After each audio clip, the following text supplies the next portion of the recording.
apa yang dikaruniakan Allah kepada kita. Ayat 16. Sebab siapakah yang mengetahui pikiran Tuhan sehingga ia dapat menasihati dia, tetapi kami memiliki pikiran Kristus. Sudah? Nah, coba saudara kembali ke ayat yang ke-9. Di ayat yang ke-9, orang seringkali salah apa itu? Itu sudah. Orang seringkali mengkaitkan ayat ini hanya sekedar dengan doa dijawab. Ya toh? Kalau doa kita dijawab, kita bilang apa yang tidak pernah dilihat oleh mata, tidak pernah didengar oleh telinga, tidak pernah timbul dalam hati manusia, Tuhan sediakan bagi orang yang mengasihi dia. Atau waktu kita butuh mujizat, atau waktu pintu tertutup lalu tiba-tiba Tuhan buka jalan buat kita, lalu kita bilang bahwa ini nih yang tidak pernah dilihat oleh mata, tidak pernah didengar oleh telinga, tidak pernah timbul dalam hati manusia. Nah, mari kita buat kesepakatan dulu bahwa kalau cerita-cerita itu dikaitkan dengan ayat 9, rupa-rupanya terlalu dangkal Pak, Ibu. Yang dimaksud oleh ayat 9, apa yang tidak pernah dilihat mata, tidak pernah timbul dalam hati manusia, tidak pernah didengar oleh telinga, itu tuh maksudnya cuma satu saja, hikmat Allah. Itu maksudnya. Makanya kenapa saya bilang terlalu dangkal.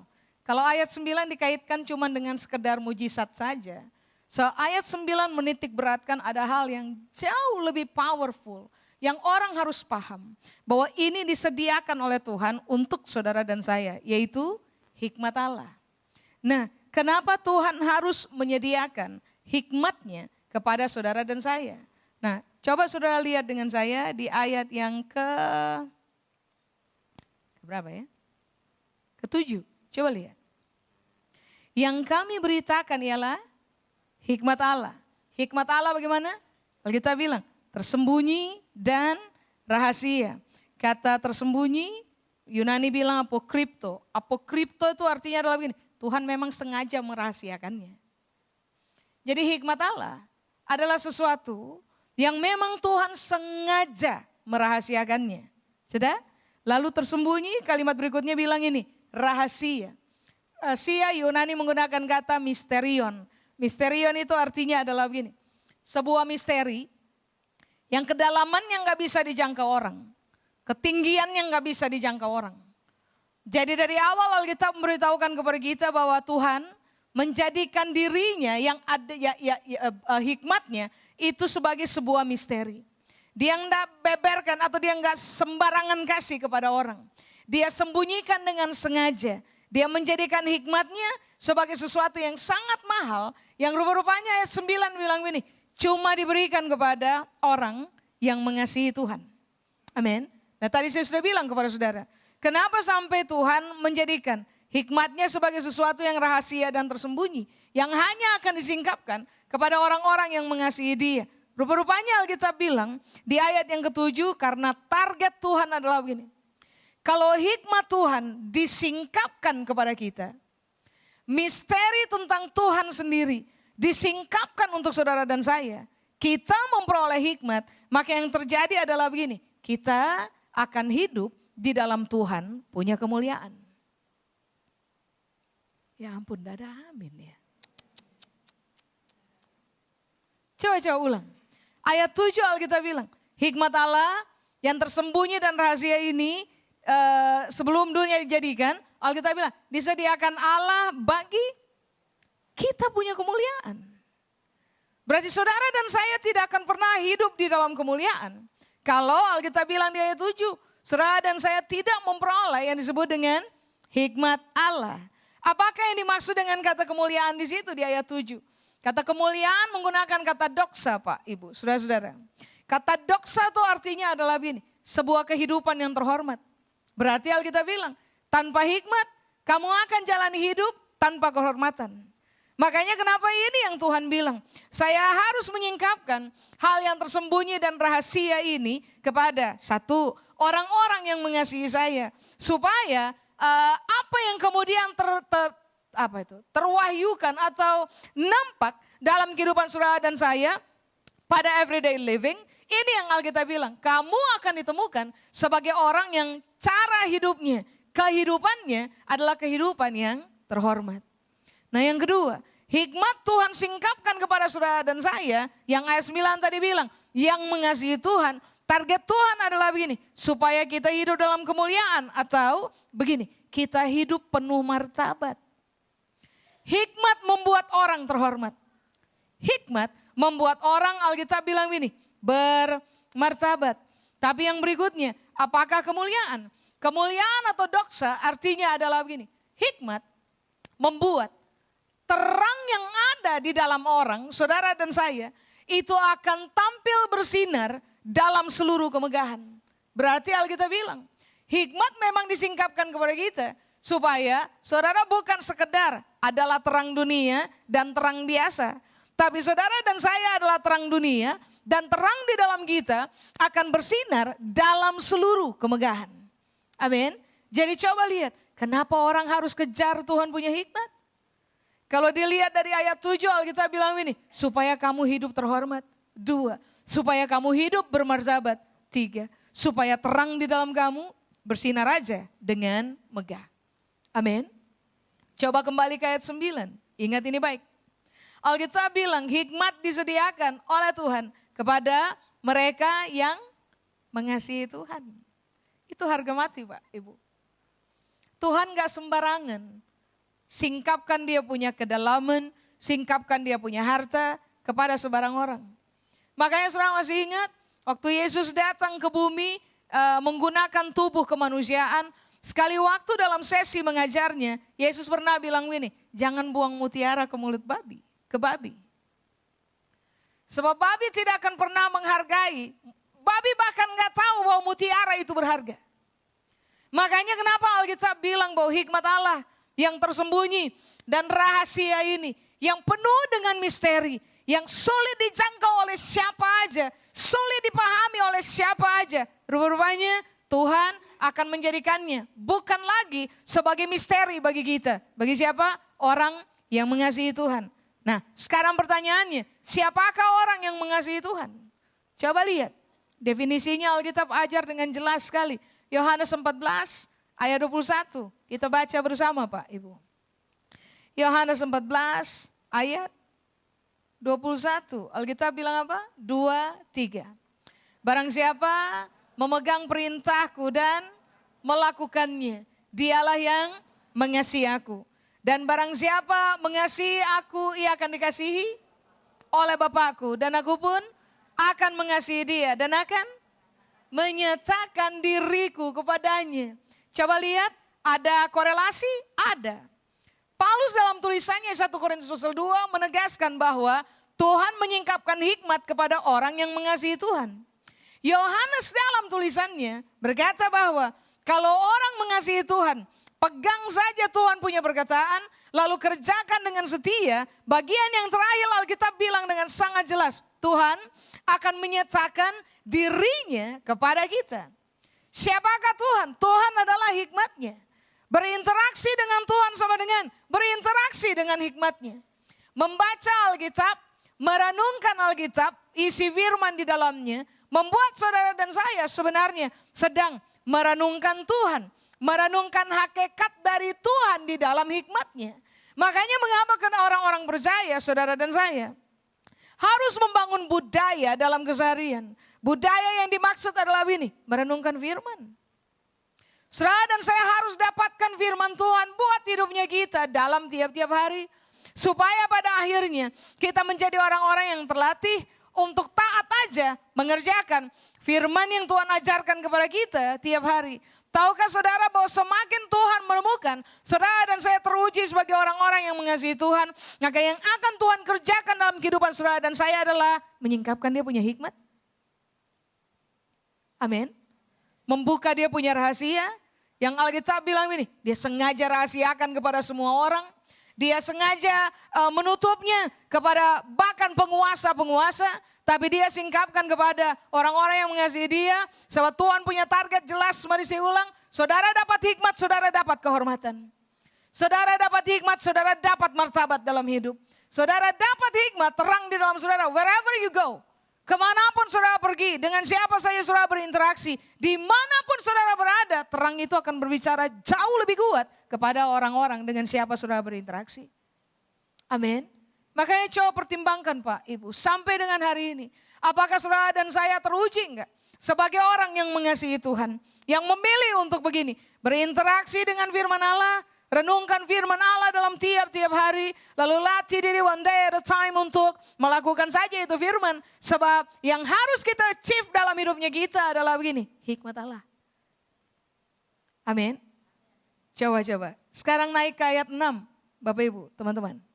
Ayat 6. Hikmat diberikan kepada orang yang mengasihi Tuhan. Tapi di ayat yang ke-6, Alkitab bilang begini, sungguh pun demikian, kami memberitakan hikmat di kalangan mereka yang bagaimana? Mereka yang telah matang. Saudara, yaitu hikmat yang bukan dari dunia ini, yang bukan dari penguasa-penguasa dunia ini, yaitu penguasa-penguasa yang akan ditiadakan. Paulus bilang, kami memberitakan hikmat di kalangan mereka yang telah matang. Kata matang Yunani menggunakan kata teleios, Bapak Ibu. Teleios itu pengertian yang pertama adalah begini, orang dewasa yang berani memilih untuk meninggalkan kekanak-kanakan. Itu teleios. Berarti Alkitab bilang, hikmat gak akan dibeberkan kepada orang yang tetap memilih untuk bermain dalam permainan kekanak-kanakan. Hikmat akan dibuka oleh Tuhan. Dia punya rahasia, dia punya misteri, Tuhan singkapkan kepada saudara dan saya yang sadar betul bahwa begini, kita memang masih ada dalam permainan kekanak-kanakan, tapi langsung memilih untuk ini, nggak bisa. Saya tidak boleh main lama-lama pada permainan ini. Saya harus memilih untuk meninggalkan permainan kekanak-kanakan, lalu mulai beranjak kepada arah menjadi dewasa. Saya harus memilih untuk meninggalkan egosentris. Saya harus mulai memilih untuk meninggalkan kesombongan. Saya harus mulai memilih untuk meninggalkan semua hal yang berkaitan dengan kekanak-kanakan dalam kita punya kehidupan. Lalu terfokus saja untuk mengejar kedewasaan dalam hidup saudara dan saya. Soal kita bilang bahwa hikmat akan dibeber oleh Tuhan belak-belakan kepada mereka yang telah memilih untuk meninggalkan kekanak-kanakan dan mengejar kedewasaan. Amin. Uji ulang Pak, Ibu, uji ulang. Bagaimana saudara hidup? 1, teruji mengasihi Tuhan enggak?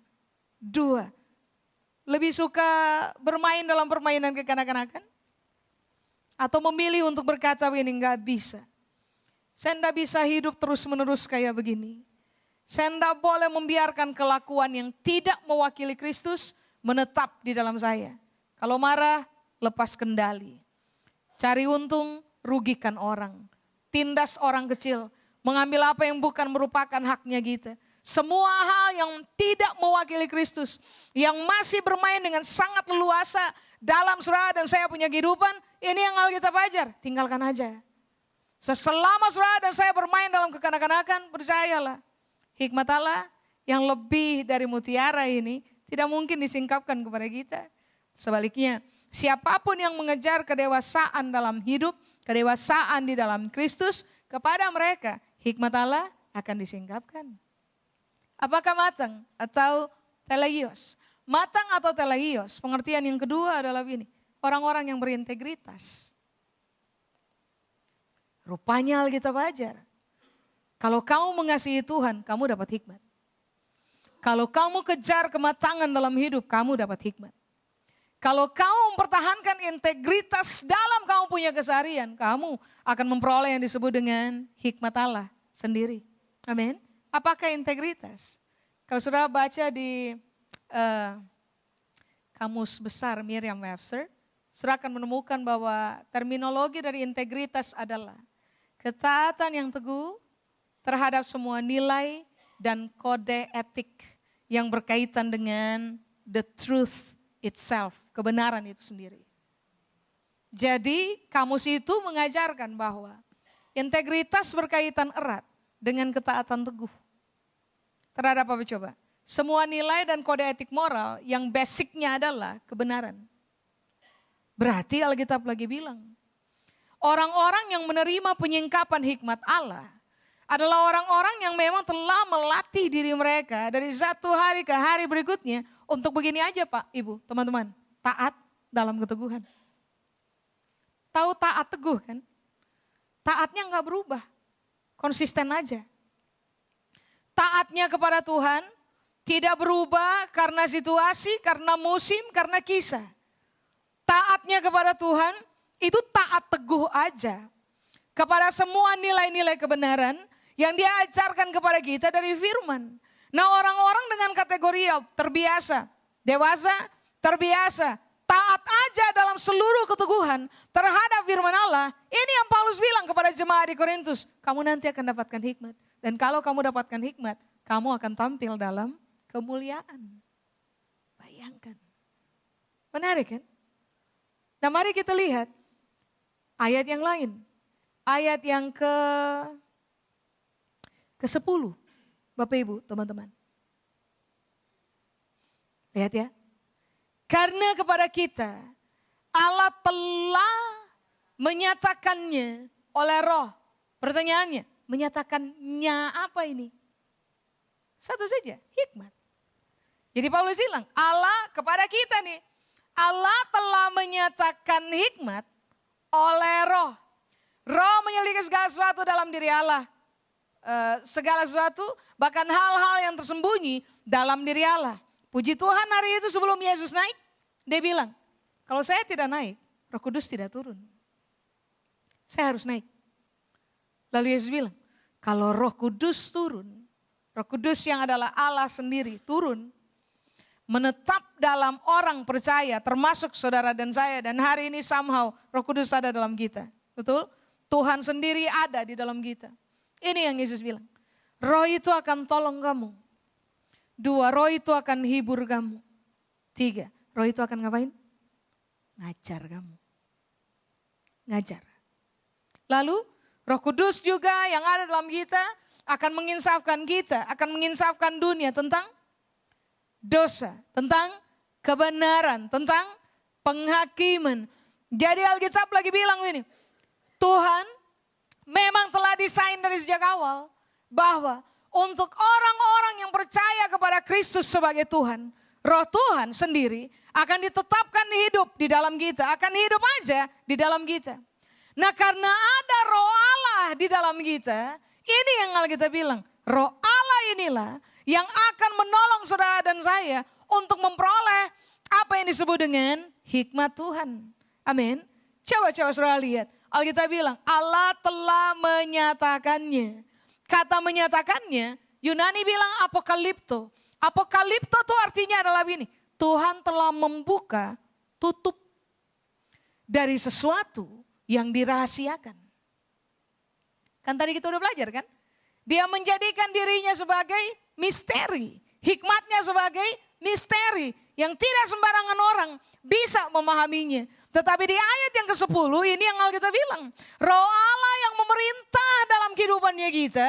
Rupa-rupanya akan menjadi roh Allah atau Allah sendiri. Yang Alkitab bilang ini. Dia sendiri yang akan buka tutup dari seluruh misteri tentang hikmat. Supaya pada akhirnya hikmat itu terungkap kepada kita. Makanya supaya bisa mendapatkan hikmat, Alkitab bilang dengan jelas. 1, saudara dan saya harus memilih untuk mengasihi Tuhan. Yang kedua, saudara dan saya harus memilih untuk hidup di dalam kematangan. Apa tadi? Tinggalkan kekanak-kanakannya. Amin. Hiduplah di dalam integritas. Bangunlah ketaatan yang teguh terhadap semua nilai kebenaran yang saudara dan saya dapatkan dari perenungan akan firman Allah. Tapi yang ke-10 Alkitab bilang begini, selama ada roh Allah di dalam kita, roh Allah itulah yang akan buka tutup misteri dari hikmat, mengungkapkannya kepada kita. Berarti Alkitab bilang, yang harus kamu pilih untuk hidupi adalah hiduplah dipimpin oleh roh Allah. So kalau kamu hidup dipimpin oleh daging, kamu hidup dipimpin oleh semua hal yang berkaitan dengan keduniawian, kamu kehilangan harta terbaik sepanjang zaman Bapak Ibu. Kita kehilangan harta terbaik sepanjang zaman. Apa? Hikmat. Kenapa saya berani bilang ini harta terbaik sepanjang zaman? Garis bawahi. Waktu Tuhan datang kepada Salomo, Dan Tuhan bilang sama Salomo, kira-kira bahasa saya kalau saya jadi Tuhan, Sal, jadi gini. Saya rencana mau kasih sesuatu buat kamu, Sal. Tinggal kamu minta saja. Minta aja. Kamu minta apapun, saya akan kasih buat kamu. Kira-kira Tuhan bilang begitu toh? Nah, sekarang coba imajinasikan. Kalau tiba-tiba Tuhan datang pada saudara, lalu bilang ini kepada saudara, kamu boleh minta apa saja dari saya kasih. Coba uji diri sendiri. Kalau saudara adalah orang itu, saudara akan minta apa? Hari itu jelas Alkitab bilang ini untuk kita. Salomo tidak minta harta. Salomo tidak minta kemegahan. Salomo tidak minta yang lain. Selain satu saja. Dia minta hikmat. Coba lihat. Itulah yang terjadi sehingga pada akhirnya Salomo dikenal sebagai orang yang menerima anugerah hikmat dari Tuhan. Sehingga coba Alkitab bilang ini, tidak ada yang menyamai hikmatnya Salomo pada saat dia hidup. Raja-raja dunia, bahkan Ratu Sheba berani memilih untuk datang membawa seserahan sangat banyak supaya begini, dengarkan Salomo punya hikmat. Coba, lalu Tuhan bilang ini, karena yang kamu minta adalah hikmat. Saya akan kasih hikmat buat kamu, hikmat saja tidak. Semua yang diinginkan oleh manusia, Tuhan kasih untuk Salomo. Tapi coba lihat, pertimbangannya adalah, sementara orang menginginkan harta benda, Salomo mintanya cuma hikmat. Nah coba uji ulang, yang saudara dan saya inginkan hari ini dari Tuhan untuk hidupnya kita, apakah cuman sekedar sakit disembuhkan, lumpuh berjalan, buta melihat, uang berlimpah, bahkan hikmat tidak terlintas di otaknya kita. Garis bawah ini, kamu dapatkan hikmat, kamu dapatkan hidup. Saudara dan saya dapatkan hikmat, kita dapatkan segala sesuatu. Nanti saya jelaskan apakah hikmat. Tapi dengarkan ini baik, Alkitab bilang. Hikmat, tutup terhadap misteri hikmat, itu akan dibuka oleh Allah sendiri di dalam rohnya untuk saudara dan saya yang memilih untuk hidup dipimpin oleh roh Allah. Berarti, mari saya ulang. Selama saudara dan saya memilih untuk hidup dalam daging aja. Hidup dengan tipikal orang-orang dunia hidup aja. Menjauh aja dari kehidupan taat kepada Kristus. Dipimpin oleh roh Allah. Saudara dan saya akan ditemukan sebagai orang yang miskin aja, hikmat Allah. Tetapi lihat, kalau saudara dan saya memilih untuk berani berkata kepada Tuhan tiap hari, Tuhan engkau Tuhan. Singkapkan kebenaranmu untuk saya akan takluk diri aja. Perintah saya akan takluk aja kepada Tuhan dan firman. Nanti saudara lihat, hikmat akan ditambahkan kepada saudara. Dari mana kita tahu bahwa kita sedang hidup di dalam roh Allah, dipimpin oleh roh Allah? Sederhana Pak Ibu. Bukan karena kita berhasil bahasa roh 1 hari 7 jam, bukan itu juga. Dari mana kita tahu bahwa kita hidup dipimpin oleh roh Allah? Sederhana. Waktu saudara dan saya memilih untuk taat kepada kebenaran, itu bukti bahwa kita sedang memilih untuk hidup dipimpin oleh roh Allah. Terbiasalah memberi diri hidup dipimpin oleh roh Allah. Nanti saudara lihat hikmat akan dinyatakan kepada saudara dan saya. Makanya coba lihat di ayat yang keberapa? Di ayat ke-12 Alkitab bilang, kita tidak menerima roh dunia. Kita menerima roh yang berasal dari Allah. Lalu Paulus bilang, supaya kita tahu. Kita tahu apa coba? Apa yang dikaruniakan Allah kepada kita. Roh Allah diberikan kepada saudara dan saya, supaya kita paham bahwa ada hal hebat yang Tuhan karuniakan kepada saudara dan saya dalam hidupnya kita, yang disebut oleh ayat 9 dengan istilah ini, hikmat Allah. Tidak pernah dilihat oleh mata, tidak pernah didengar oleh telinga, tidak pernah timbul dalam manusia punya hati, selama orang memilih untuk hidup dipimpin oleh roh Allah. Alkitab bilang begini, kamu akan tahu betul bahwa ada hikmat yang Tuhan akan singkapkan aja buat kamu. Amin. Makanya lihat di ayat 16 yang tadi Bapak Ibu, yang tadi kita baca, Paulus berani sekali bilang di ayat 16. Coba, siapa yang tahu pikiran Tuhan? Sehingga dia bisa nasihati Tuhan. Siapa yang tahu Tuhan punya pikiran? Lihat kalimat berikutnya. Tetapi kami ngapain? Memiliki pikiran Kristus. Kristus adalah hikmatnya. Pikiran Kristus adalah hikmatnya. Paulus berani sekali di ayat 16 bilang, kami memiliki pikiran Kristus. Karena dia udah kasih tahu kepada jemaat bahwa begini, kamu memang harus mengasihi Tuhan. Kamu memang harus memilih untuk hidup dalam kematangan atau kedewasaan. Menjadi orang-orang yang teruji hidup dalam integritas. Tapi yang ketiga, kamu harus memberi diri kamu dipimpin oleh Roh Allah. Dididik oleh Roh Allah. Supaya pada akhirnya kamu terbiasa taat aja kepada firman dalam hidup tiap-tiap hari. Supaya pada akhirnya tutup misteri itu disingkapkan, dibuka aja tutupnya. Lalu rahasia tentang hikmat Allah diberitakan kepada kita. Lalu ini yang Paulus bilang, kamu akan tahu Kristus punya pikiran. Sampai dengan hari ini, masih banyak orang Pak, Ibu, tidak tahu untuk alasan apa mereka hidup. Tidak tahu tujuan hidup. Tahukah saudara bahwa orang tanpa tujuan adalah orang yang bisa dipastikan sebagai orang yang gagal dan pengecut dalam hidup? Sebaliknya, orang-orang yang memiliki tujuan dalam hidup mereka bisa dipastikan adalah orang-orang yang akan menjadi orang-orang yang fighter dan orang-orang yang berhasil mencapai garis akhir dari pencapaian tujuan itu sendiri. Secara Alkitab bilang dari awal kepada kita bahwa Roh Allah adalah Allah sendiri. Dia menetap di dalam kita.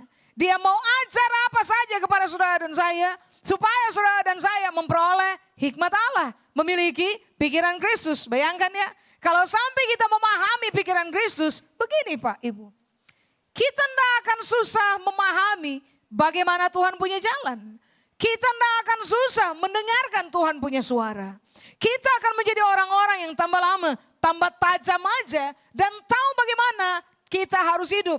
Tahu aja langkah-langkah apa yang kita harus ambil. Tahu aja ke arah mana kita harus berjalan. Tahu aja untuk tujuan apa saya hidup. Kenapa? Ada pikiran Kristus yang disingkapkan bagi kita. Bapak Ibu, Kristus yang adalah Tuhan adalah pribadi yang pegang saudara dan saya punya nyawa. Dia pegang kita punya hidup. Dia pegang kita punya jalan-jalan hidup. Dia tahu kita bakal jadi siapa di masa depan. Dia menetapkan tujuan bagi kita. Bayangkan ya, orang cari Kristus cuma untuk masalah makan. Orang cari Kristus cuma masalah kesembuhan aja. Jarang sekali orang cari Kristus untuk dapatkan Tuhan punya hikmat. Padahal yang inti dalam hidupnya kita adalah pada waktu saudara dan saya memperoleh Tuhan punya hikmat. Kamu dapat hikmat, kamu dapat hidup. Amin. Loh ini dicari oleh bangsa-bangsa loh Pak, Ibu. Tapi Tuhan gak beberkan untuk bangsa-bangsa. Tuhan siapkan cuman buat anak-anaknya yang masuk dalam 3 kategori itu saja tuh. Berdasarkan tulisannya Paulus kan yang tadi kita baca. Mengasihi Tuhan, hidup dalam kematangan, hidup dalam dipimpin oleh Roh Allah. Kalau saudara tahu pikiran Kristus, saudara tidak akan salah langkah dalam hidup. Gereja hari ini perlu kembali kepada hikmat Allah. Kalau gereja tidak diperkaya oleh hikmat Allah, maka yang terjadi adalah gereja akan salah arah, salah langkah, salah tujuan. Alkitab menegaskan, kamu salah tujuan, kamu sedang mengerjakan dosa yang signifikan. Dosa menggunakan kata Yunani hamartia. Hamartia salah satu pengertiannya adalah missed the point, missed the purpose. Meleset aja dari tujuan sasaran atau titik sasaran. Berarti Alkitab lagi bilang, kenapa saudara dan saya butuh hikmat Allah? Supaya begini, kita tahu pikiran Kristus. Kita tahu ke arah mana kita harus berjalan. Kita tahu ke arah mana kita harus lepaskan panah. Kita tahu ke arah mana kita harus membidik. Supaya pada akhirnya saudara dan saya tidak dikenal sebagai orang-orang yang begini. Mengabdi kepada Tuhan, tapi tetap aja berdosa. Karena alasannya begini, sederhana. Kamu tidak paham untuk tujuan apa kamu hidup. Kamu bahkan tidak paham ke arah mana Tuhan sedang menggiring kamu. Banyak orang suka salah mengerti. Bahwa rupa-rupanya konsep mengabdi kepada Tuhan cukup dengan pelayanan saja. Tidak bisa. Kamu akan salah melayani Tuhan kalau kamu nggak tahu untuk tujuan apa kamu hidup. Kita akan salah, gini loh. Keputusan kita untuk melakukan terlibat dalam pelayanan-pelayanan tertentu akan juga salah kalau saudara dan saya bahkan nggak tahu untuk tujuan apa kita hidup. Ke arah mana Tuhan menggiring kita untuk melakukan tindakan pengabdian kepada Dia. Makanya mengapa Paulus ajar kepada jemaat, tidak bisa. Kamu harus memperoleh apa yang tidak pernah dilihat oleh mata, apa yang tidak pernah didengar oleh telinga, apa yang tidak pernah timbul dalam hati manusia. Kamu harus dapatkan itu supaya kehidupan kamu penuh dengan kemuliaan. Apa? Bagaimana caranya? Cinta Tuhan, hidup dalam kematangan, dipimpin aja oleh Roh Allah. Nanti lihat, kalau hikmat bekerja, saudara dan saya akan menjadi orang-orang yang tahu betul ke arah mana kita berjalan, apa yang harus kita pilih. Keputusan-keputusan bagaimana yang harus kita ambil, bagaimana kita menjalani hidup, tujuan yang ke arah mana kita harus bergerak ke arah situ, kita akan tahu. Pelayanan-pelayanannya kita akan menjadi sangat tajam, sangat efektif, sangat dihitung oleh Tuhan. Lalu kemudian menghasilkan upah aja buat kita. Kalau kita dapatkan hikmat yang Tuhan singkapkan kepada kita. Amin. Sekarang pertanyaannya adalah, apakah hikmat? Saudara dan saya harus kejar ini. Tadi saya sudah bilang, saudara dan saya dapatkan hikmat, kita dapatkan hidup. Apakah hikmat? Di ayat 6. Hikmat itu diambil dari kata Yunani Sophia. Di sini ada yang namanya Sophia. Nama saudara itu artinya adalah hikmat. Cakep sekali. Cuman yang rada gak adil adalah orang hari ini kasih nama anjingnya juga Sophia kan. Gak adil memang. Padahal nama ini nih nama yang cakep banget. Sophia itu hikmat.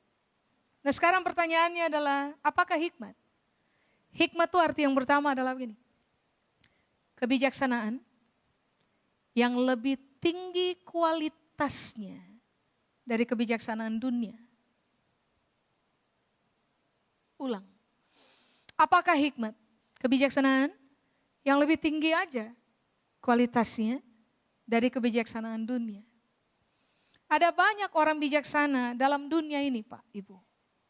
Tapi kalau saudara dapatkan hikmat yang bersumber dari Tuhan, saudara dapatkan kebijaksanaan yang jauh lebih tinggi dari kebijaksanaan yang manusia punya. Tahu kan? Kalau orang hidup bijaksana, orang akan menimbang segala sesuatu. Mikir dulu baru ngomong. Mikir dulu baru bertindak. Mikir dulu, hitung dulu, baru mengambil keputusan. Hitung dulu, baru bangun sesuatu. Tanpa kebijaksanaan, hidupnya kita pasti kolaps. Makanya kenapa Alkitab bilang dari awal, yang tidak diinginkan, yang tidak bisa dilihat oleh mata, didengar oleh telinga, tidak pernah timbul dalam hati manusia. Kebijaksanaan Tuhan yang jauh kualitasnya lebih tinggi dari kebijaksanaan manusia akan ditempatkan kepada saudara dan saya sehingga pada akhirnya kita paham dulunya kita nggak bijak. Keputusan yang kita ambil salah. Pilihan yang kita ambil juga salah. Cara kita bermain dalam hidup juga salah. Kita lebih condong subjektif daripada objektif. Kita menjadi orang yang tidak teruji bijaksana. Tapi Alkitab bilang selama kamu ikuti saja tuntunan seperti yang ayat-ayat yang tadi kita baca, nanti saudara lihat tambah lama saudara dan saya akan didapati semakin bijak aja dalam hitungan hidup. Bukankah itu menyelamatkan kita? 2, apakah hikmat? Ini menarik sekali. Hikmat adalah 1, kecerdasan. 2, ketajaman. Yang diperoleh orang dari pengetahuan akan kebenaran dan pengalaman hidup. Ulang ya. Cara Tuhan ajar kita. 1, yang paling inti dari firman-Nya. Sudah? Tapi cara Tuhan ajar kita juga. Rupa-rupanya dari fakta hidup. Kisah hidup tiap-tiap hari. Musim berganti yang harus kita hadapi dalam hidupnya kita. Lalu Tuhan bilang begini. Kalau kamu cinta Tuhan. Kamu kejar kematangan. Kamu memilih untuk hidup dipimpin oleh Roh Allah. Roh Allah ajar kamu kebenaran. Kamu belajar untuk taat aja kepada kebenaran. Kamu hidup dipimpin oleh Roh Allah. Alkitab bilang ini, kamu akan memperoleh hikmat. Artinya tambah lama kamu akan cerdas, tambah lama kamu akan tajam. Karena kamu berinteraksi dengan firman Allah, tapi kamu juga punya ketajaman karena dididik dalam pengalaman hidup tiap hari.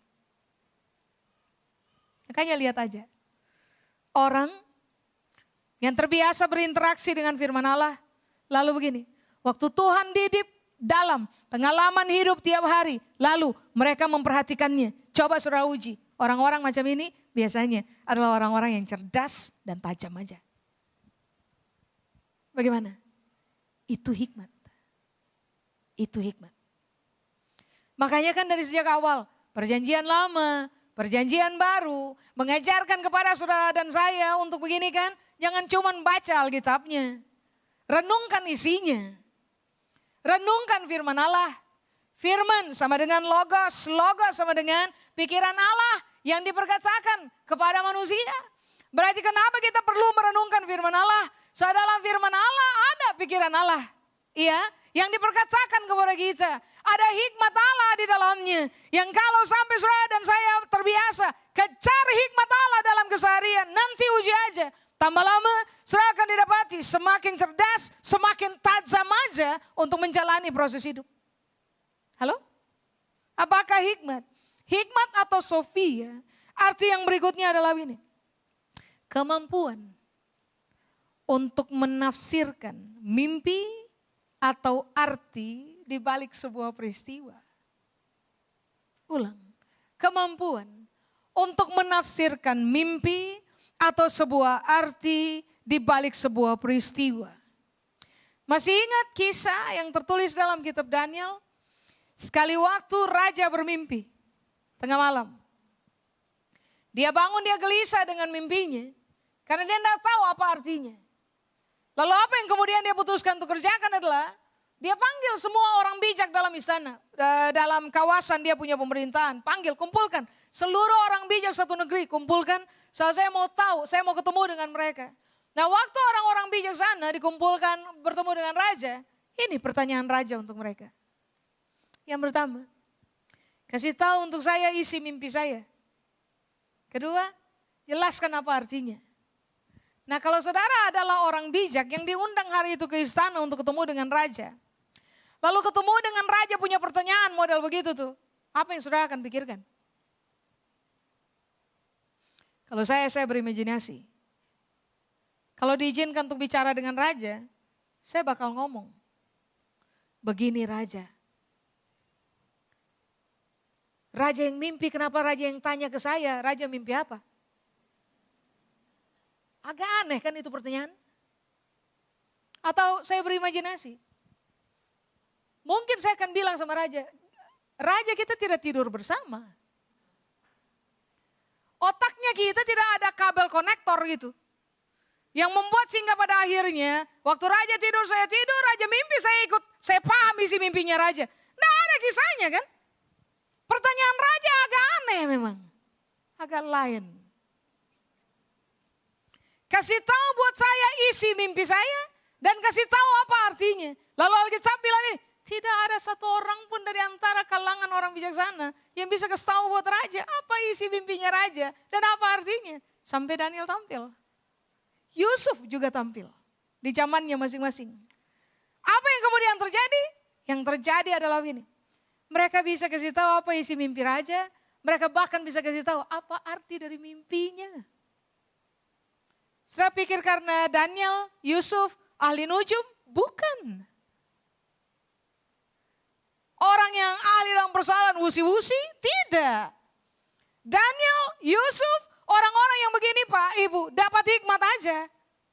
Sehingga pada akhirnya mereka punya kemampuan aja untuk menerjemahkan mimpi atau arti di balik sebuah peristiwa.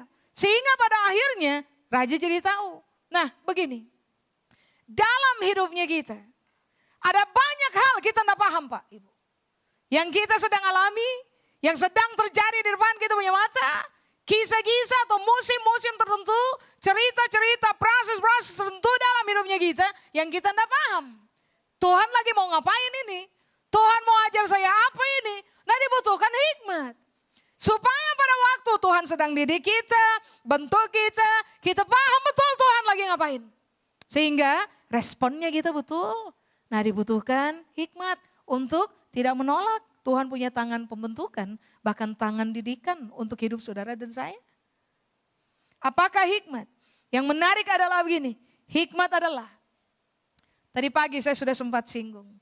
Sofia atau hikmat adalah keterampilan atau keahlian untuk mengelola apa saja yang dipercayakan buat kita. Bapak Ibu, coba uji ulang, pertimbangkan. Apa coba dalam hidup ini, hidupnya kita yang tidak butuh pengelolaan? Coba. Apa? Segala sesuatu dalam hidupnya kita itu membutuhkan yang disebut dengan ini nih, pengelolaan. Nah, ternyata begini, keberhasilan dipicu salah satunya oleh karena orang mahir mengelola apa aja yang dipercayakan buat mereka. Coba pertimbangkan. Pikiran yang saudara dan saya punya harus dikelola. Perasaan yang ada dalam kita harus dikelola. Emosi kita harus dikelola. Uangnya kita harus dikelola. Waktunya kita harus dikelola. Keluarga yang Tuhan percayakan kepada kita harus dikelola. Hubungan yang kita terlibat di dalamnya harus dikelola. Pekerjaan kita, kepercayaan dari orang, tanggung jawab dari orang harus dikelola. Usaha yang sedang kita bangun, semuanya harus dikelola. Bahkan begini, oksigen harus dikelola kan. Semua dalam hidupnya kita berkaitan dengan pengelolaan.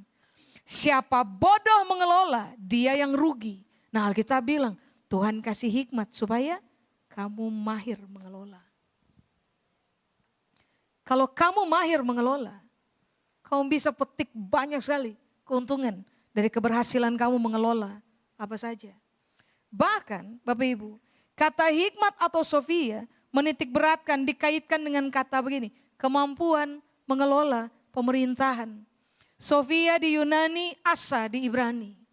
Menitik beratkan tentang konsep kemampuan untuk mengelola sampai kepada taraf pemerintahan. Bayangkan. Lah Tuhan bilang gini, saya sediakan buat kamu. Supaya kamu hidup dalam kemuliaan. Supaya kalau kamu mahir kelola apa saja, kamu akan hidup terhormat. Kamu hidup bermartabat. Kamu punya terang akan bersinar. Lihat aja. Orang kalau tidak pintar kelola mereka punya emosi, hubungan rusak. Betul? Orang kalau tidak pintar kelola keuangan akan selalu hidup susah. Kurang aja, susah aja. Karena nggak bisa mengelola. Apa aja, you name it Bapak Ibu. Orang kalau nggak pintar kelola waktu, orang akan buang waktu percuma. Dan nanti akan tiba pada satu titik di mana kita menyesal ada waktu-waktu berharga yang telah kita buang. Nah Alkitab bilang ini, kalau kamu dapat hikmat, kamu punya kemampuan untuk mengelola apa saja. Dan kalau kamu mahir mengelola apa aja, harga mati, kamu berhasil. Amin Bapak Ibu. Saya kasih contoh. Saya boleh minta waktu sedikit lagi Bu? Oke. Alkitab bilang begini, masih ingat cerita ada satu orang tuan. Sebelum dia pergi, dia panggil hamba-hambanya, lalu dia kasih buat hamba-hambanya. Yang satu dikasih 5 talenta, yang satunya lagi dikasih 2 talenta, yang satu lagi dikasih 1 talenta aja. Lalu itu tuan pergi. Kemudian sang tuan datang, dan waktu tuan datang, hamba-hambanya berkumpul untuk ngapain coba? Mempertanggungjawabkan apa yang telah diberi oleh sang tuan untuk dikelola. Lalu lihat. Yang dapat 5 talenta datang kepada tuannya dan berkata, Tuan terimalah ini. Tuan kasih 5 buat saya kembangkan jadi 5 plus 5. 5 plus 5. Hamba kedua datang dan berkata kepada Tuan, Tuan terimalah. Tuan kasih buat saya 2, saya berhasil kelola plus 2. Tapi yang pertama lihat, hamba yang terakhir lihat, dia dapat 1, dia bahkan tidak mengelolanya. Lalu masih ingat apa yang dikerjakan oleh sang tuan? Sang tuan bilang begini, ambil yang 1 dari dia itu, kasih kepada yang 5 plus 5. Kenapa tidak kasih kepada 2+2? Logika berpikir kita memberikan pertimbangan begini kan. Lumayan kan. 2+2 tambah 1 kan lumayan dapat 5. Yang 10 kasih biar 10 aja. Dia udah bagus banget. Nah kita bantu tuh yang 2+2 supaya dia dapat 5. Bukan gitu kan kisahnya. Kisahnya adalah ambil yang 1, tambahkan ke 5+5. 5+5, 10. 10+1, 11. Dapat tambah banyak. Kenapa coba? Kapasitasnya lebih besar. Kemahirannya untuk mengelola tanggung jawab yang lebih besar. Itu hebat.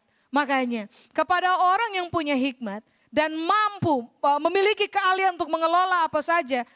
Tuhan akan merentangkan saudara dan saya punya kapasitas. Makanya kepada kita akan ditambahkan terus menerus apa yang dia pikir bisa dipercayakan oleh dia dalam hidupnya kita. Amin. Coba, apakah hikmat? Hikmat itu artinya adalah begini Pak, Ibu. Saya selesaikan dengan ini, masih banyak. Arti dari kata hikmat. Tapi kata hikmat itu salah satu pengertian yang terakhir adalah begini. Keterampilan untuk menjadi ahli dalam bidang apa saja. Yang Tuhan tempatkan saudara di situ.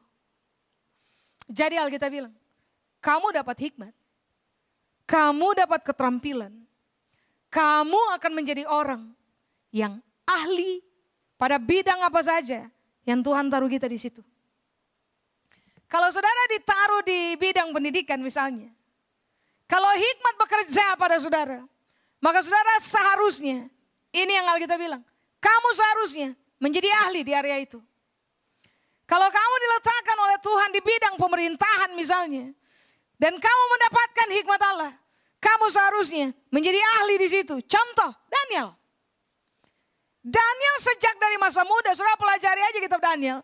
Daniel start dari masa muda adalah tipikal anak laki-laki yang suka belajar 2 hal. 1, dia belajar semua keilmuan yang berkaitan dengan kemanusiaan dan pengelolaan pemerintahan, for sure. Tapi yang kedua, dia adalah tipikal anak laki-laki yang start dari usia muda, telah melatih diri untuk belajar kitab-kitab yang berkaitan dengan Tuhan dan firman-Nya. Apa yang kemudian Daniel peroleh? Hikmat tentu saja. Coba, kitab Daniel memberitahukan kepada kita, ini anak laki-laki ini yang bertumbuh kemudian menjadi dewasa. Rupa-rupanya, karena hikmat Allah bekerja di dalam dia, coba, dia menjadi Perdana Menteri yang mengelola kerajaan, mengelola pemerintahan pada 4 pergantian raja. Raja berganti 4 kali, Daniel tetap jadi Perdana Menterinya. Kenapa coba? Dia dapat hikmat, dia ahli di bidangnya. Makanya orang gak geser dia. Sekarang begini teman-teman, kalau mau memperoleh keterampilan untuk menjadi ahli pada bidang apa saja yang Tuhan taruh saudara di situ, maka begini, kejarlah Tuhan. Sampai saudara dan saya dapatkan hikmat, putuskan cinta Tuhan, kejar kedewasaan, jadilah orang yang berani dipimpin oleh Roh Allah. Saudara dan saya akan memperoleh ketajaman, kecerdasan, hikmat yang disingkatkan kepada kita, keterampilan Tuhan kasih kepada kita, sampai kita menjadi ahli aja dalam bidangnya kita. Teman-teman dengarkan ini baik, ahli dicari. Kalau saudara hidup dalam posisi rata-rata, saudara tidak akan diperhitungkan. Cuma orang yang ahli di bidangnya, tajam di bidangnya, akan selalu diperhitungkan. Makanya kenapa dari awal Paulus bilang, hikmat ini disediakan oleh Allah untuk kita punya kemuliaan. Orang kalau ketemu bahwa ternyata waktu hikmat Allah bekerja pada kita, lalu kita ahli di bidang apapun yang Tuhan tempatkan kita hari ini, Alkitab bilang begini, loh, siapa coba? Siapa coba? Yang akan buang kita Pak. Orang ahli itu di-keep, dijaga, dipertahankan, dicari. Orang berani bayar mahal supaya yang ahli jangan tergeser aja keluar dari perusahaan misalnya. Coba, kenapa coba? Karena ahli di bidangnya. Sekarang uji ulang, menurut saudara, di bidang apapun yang sekarang Tuhan sedang tempatkan saudara di situ. Menurut saudara, saudara main di kategori yang rata-rata atau sudah mulai terbiasa bermain pada kategori ahli aja, kuasai aja. Kalau hikmat bekerja pada kita, kita ahli. Kita kuasai bidang apapun yang Tuhan taruh di situ. Dan tahukah saudara bahwa kesuksesan adalah cerita berikutnya? Amin. Makanya akhirnya saya paham kenapa Salomo tidak minta harta. Kenapa Salomo tidak minta kekuasaan. Yang Salomo minta adalah hikmat. Dia dapat hikmat, dia dapatkan semua. Sekarang kejar hikmat. Caranya cinta Tuhan. Apalagi tinggalkan permainan kekanak-kanakan. Jadilah orang dewasa. Bermain dalam begini, perpindahan dari satu kedewasaan kepada kedewasaan berikutnya, kepada kedewasaan berikutnya. Kasihlah diri hidup dipimpin oleh Roh Allah. Jangan terbiasa membantah. Jangan terbiasa membangkang aja. Waktu Tuhan kasih perintah untuk kita hidupi dalam keseharian. Takluk aja kepada Roh punya pimpinan. Pemerintahan Tuhan atas hidup kita. Takluk aja. Nanti uji.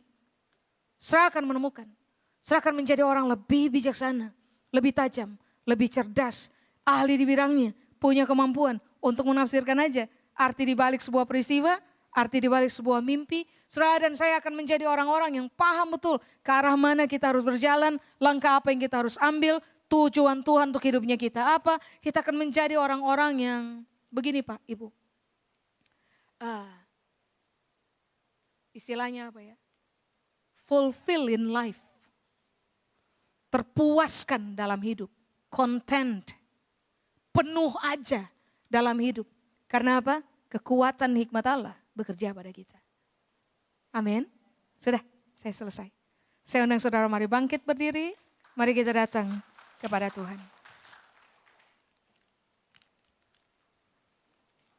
Bayangkan ya, Tuhan punya desain buat kita dari awal adalah kita jadi ahli. Tapi kita puas dengan permainan rata-rata. Salah konsep. Kejar hikmat. Belajarlah apa saja. Belajar firman Allah, belajar apa saja. Kalau saudara dokter, gali terus ilmunya supaya saudara ahli. Kalau saudara adalah orang yang apa? Di dunia pemerintahan mungkin belajar.